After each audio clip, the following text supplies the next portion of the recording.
I started to think about the reasons why people quit, why people don't start, why they leave things half undone. It is so freaking cold, but I really wanted to talk about this tonight. Let me just awkwardly crouch down and just sit on the ground.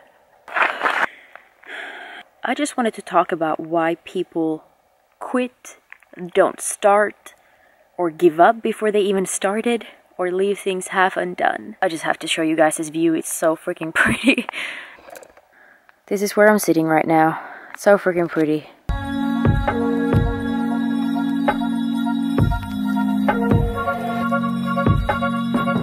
lot of people are perfectionists and they can't handle life if it's not perfectly matched to their criteria. I'm a very intense person. I give everything at everything that I do. So this kind of segues into what I actually want to talk about, which is perfectionism and performance anxiety. It has really taken a long time for me to understand myself and why I do the things that I do. And a lot of people refuse to start unless they for sure know that they're gonna win. And a lot of them seem to quit on their own before they fail. Because failing is not perfect. Here comes a tractor. I don't know if you can hear him, but I am one of those people. I was very overweight for a very long time. I tried to lose weight a lot of times. I quit after 1 week. I refused to even start for a very long time because I was just like, well, this is just how I'm supposed to be. And if you really start to think about why you do the things that you do, so many of the times it is purely self-sabotage. When you want things to be perfect, you're setting yourself up for failure, and you're setting an impossibility for yourself. You can't have perfection. It's a coping mechanism for not having to deal with the difficult things that you would have to face and do for you to be able to win. It is so much more difficult to actually face the things that you need to do than just live in denial and just say, oh well, I'm never gonna succeed anyway. Of course you're not, if you're sabotaging yourself. It's just, this topic is just so important. There's so many people that fall under this category, even though they might not realize it. A lot of the times, this performance anxiety has actually been so bad for me that I have refused to do anything, or the thought about doing anything just has given me the biggest anxiety that I just couldn't function for several weeks.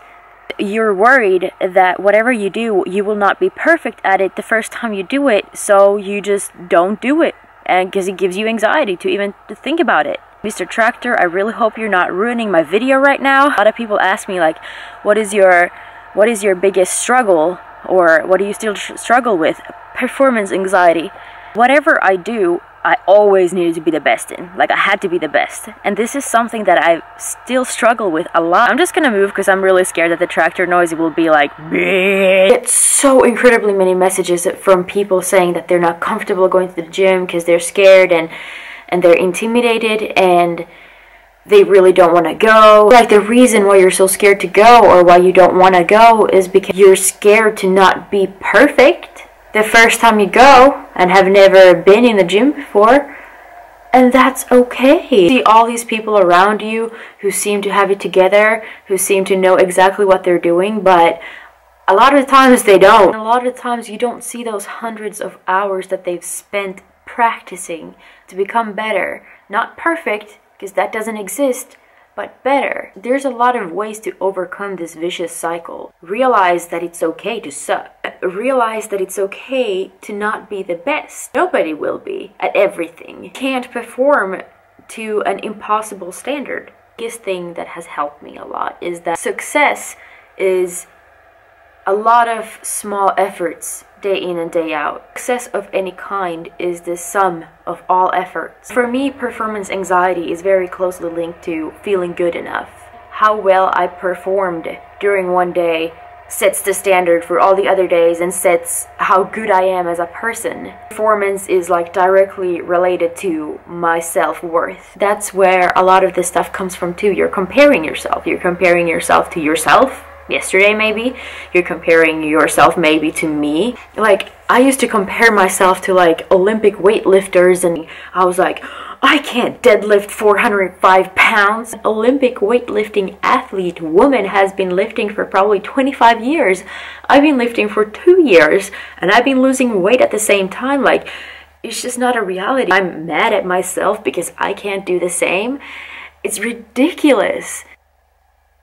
Like, speechless, because of now when I'm in such a good place mentally, I can hear how silly this sounds and how crazy I've been thinking, but when you're in that mindset, it's just so hard to break free from it. Anyway, this took a long time to get used to in lifting. Can't make a PR every time. Cannot lose 7 pounds in 1 week. You can't lose weight like they do in Biggest Loser because they work out for 6 hours a day. Do you have 6 hours today for workouts? No. So you have to learn how to make progress a little bit at a time. You have to learn that it takes time, that you cannot quit when you're halfway there. Finish something and don't be scared of it not being perfect. You have to learn how to be bored and how to make progress while being bored. You gotta learn how to put in work without being discouraged and without getting angry or frustrated. You have to learn how to do your best and see that as an individual piece of success. And then all of these small things will add up over time. Hope you got something from this video, and I hope it wasn't just so rambly. It's just been on my mind a lot lately. I'll see you guys in the next one.